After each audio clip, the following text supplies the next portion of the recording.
Shabbat Shalom, kings. What's your favorite accounts on dealing with patience towards our own people? That's a good one. Come, let's go to Proverbs 25 and 28. Right, Proverbs 25 verse 28. This is the book of Proverbs, chapter 25 and verse 28. He that hath no rule over his own spirit is like a city that is broken down and without walls. So I always tell people, and I take it for myself, you have to be in control over your spirit and not let everything get you out of the spirit, right? If you don't have a wall to a city, anything can come in and do Lord knows what to the people. Right. So that's the same thing with your spirit, right? You got to understand some of our people are at low levels. Some of our people are just full of demons. Some of our people are truly overwhelmed and want to have understanding and want to know what's going on.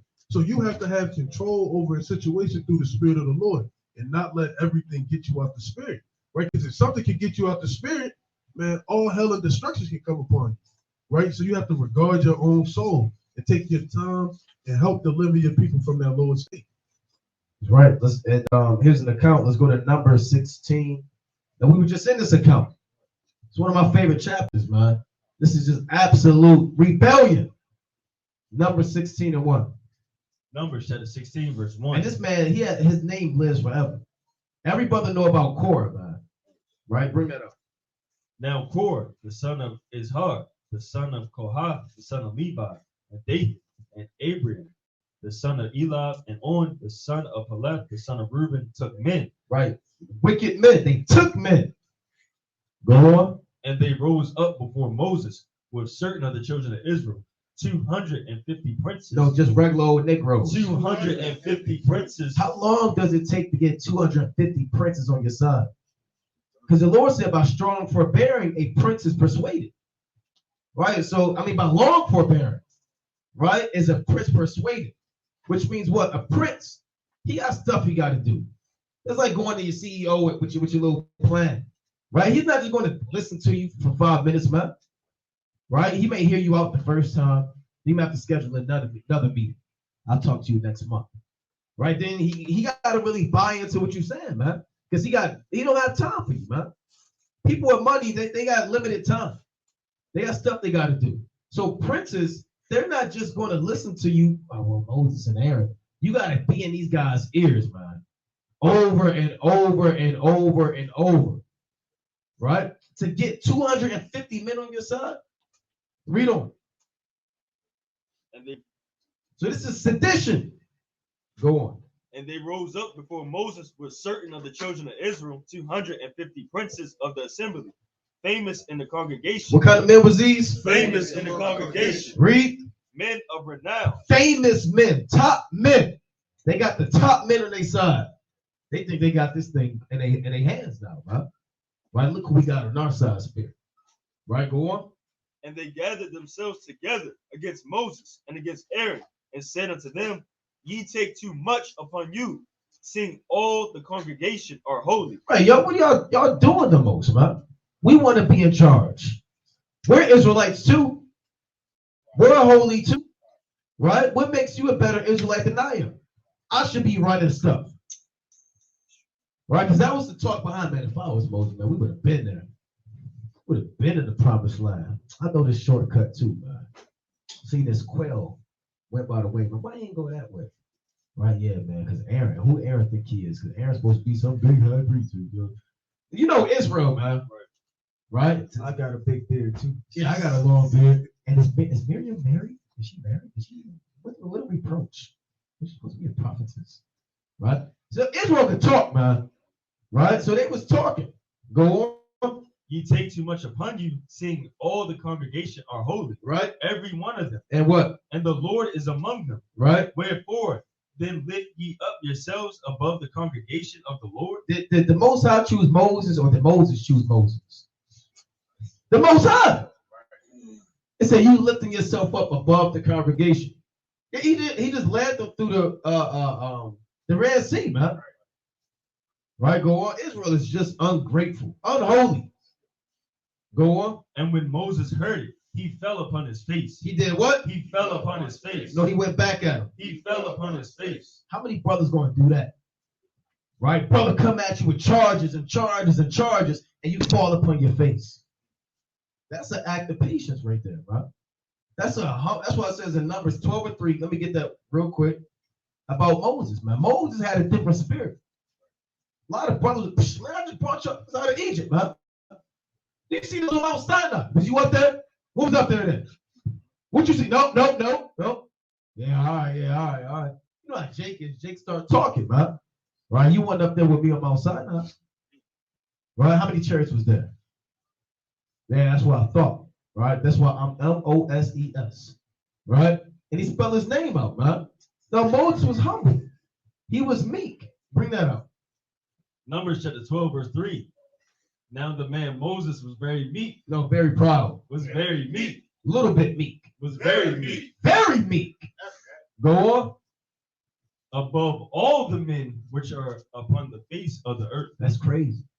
And out of anybody on the earth, anybody, it didn't say amongst the children of Israel or amongst the Levites, it said anybody that was created at that time, nobody was more meek than Moses. That's a different spirit right there, man. You're the humblest man ever on earth at that time. That's why 250 men, and he was in the right. You don't think Moses could have said things to justify why he was in the position that he was in and told him how the Lord appeared to him at the burning bush and how the Most High was coming to help and showed him signs and wonders and how the Lord was, he could have brought all that up, man. But he did what? Go back to number 16. What did he do? Number 16:4.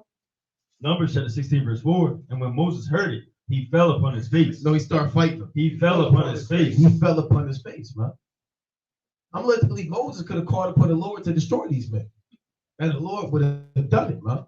So here's what he did. Let's read on. Let me get one more.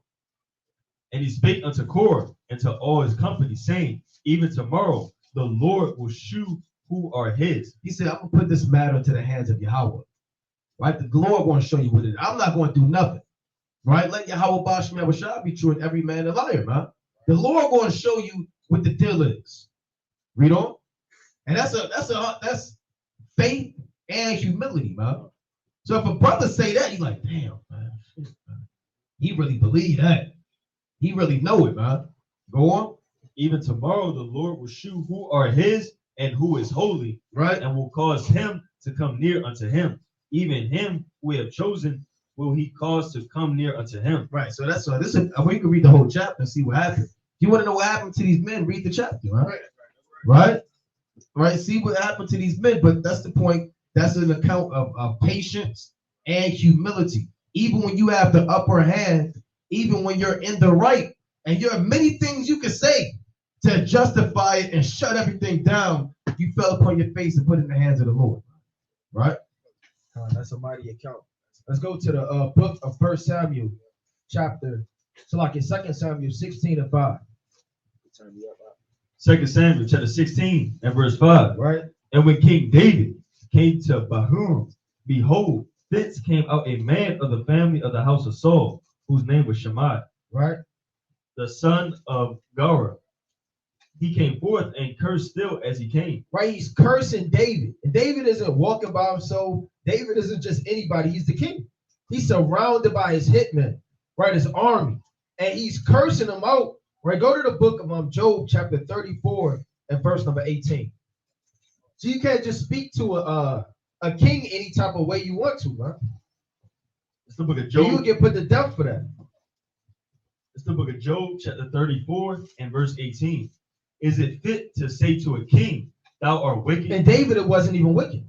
But it's not even fit to say to a king, you're wicked, man. Right? Your mom could be in the wrong with something. Your mom, you're going off, you're doing this, you're doing that. You could, right? Read that again. Is it fit to say to a king, thou art wicked? Right, because the king could throw you in prison, could throw you in jail, he could kill you. Is it fit to tell a king that thou art wicked? Read. To princes, ye are ungodly. Read on. How much less to him that accepteth not the person of princes, nor regardeth the rich more than the poor, but they all are the work of his hands. Right, you can go back to it. So you can't even buck up and speak up to a king to call him wicked or bring any accusations against him. Read on. 2 Samuel chapter 16, verse 6. And he cast stones at David He did what? And he cast stones at So David. he's throwing stones at David. David had to be extremely patient in this matter, because it could have been a snap of a fingers to get this man put to death. He was in the wrong. He's charging the king. He's bucking up against him. It's a big scene. Read on. And that all the servants of the king of King David, and all the people and all the mighty men were on his right hand and on his left. All the mighty men was on his right hand and on his left. And thus said Shimei, when he cursed, come out, thou bloody man, and thou man of Belial. So now he's bringing up a false accusation against David. He's bearing false witness. You can get put to death for that, man. Right. And literally, David didn't kill this man. He didn't grab him up. He didn't charge his army, his hitmen to come take him down. Read on. But verse 8, the Lord hath returned upon thee all the blood of the house of Saul, in whose stead thou hast reigned. And the Lord hath delivered the kingdom into the hand of Absalom thy son. And behold, thou art taken in thy mischief, because thou art a bloody man. Right? Then said Abishai, the son of Zeruiah, unto the king, why should this dead dog curse my Lord? Right. Why should this dead dog curse my Lord, man? Who is he? Shut this down, David. You have the power to do so. Go to the book of 2 Samuel 20 and verse number 7. 2 Samuel 20 and verse number 7. And there went out after him Joab's men, the Sherethites. Right? Now I want to look up that word. Now those was his executioners, man. So David, he was walking around. He wasn't walking around with men with nunchucks, man. And they were warriors. They'll put you to death, man. Right? Let me look that word up. This 2 Samuel chapter 20 and verse number 7. Right? Going into that word. The Cherethites, it says, executioners, a group of foreign, right, soldiers serving as bodyguards for King David, also executioners, man. So those men will chop your head off, they'll kill you, they'll thrust you through. So when David was walking around, all of these men were around him, you have to peep the spirit of these men that were walking with him, man. They would literally put you to death like that. So we would have some type of bravery and delusion to be throwing rocks at the king. Right, go back to it. 2 Samuel chapter 20 verse 7. And there went 16. Oh, back to 16. Yeah. And you could jump straight to verse 9. 2 Samuel 16 verse 9. Then said Abishai, the son of Zeruiah, unto the king, why should this dead dog curse my Lord the king? Let me go over, I pray thee, and take off his head. And take off his head, man. So they was on go mode, man. And those warriors, they was in a different spirit. But let's see what David said. Read on. And the king said, what have I to do with you, ye sons of Zeruiah?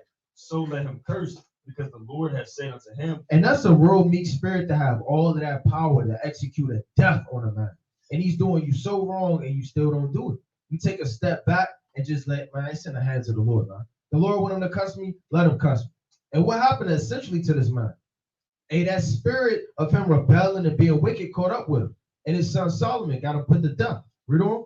Because the Lord hath said unto him, curse David. Who shall then say, wherefore hast thou done so? And David said to Abishai and to all his servants, behold, my son, which came You can rest right there. So the point of the matter is David said, you know what? It is what it is. I'm going to let it go and put it in the hands of the Lord. And he had all of that power, but he was patient.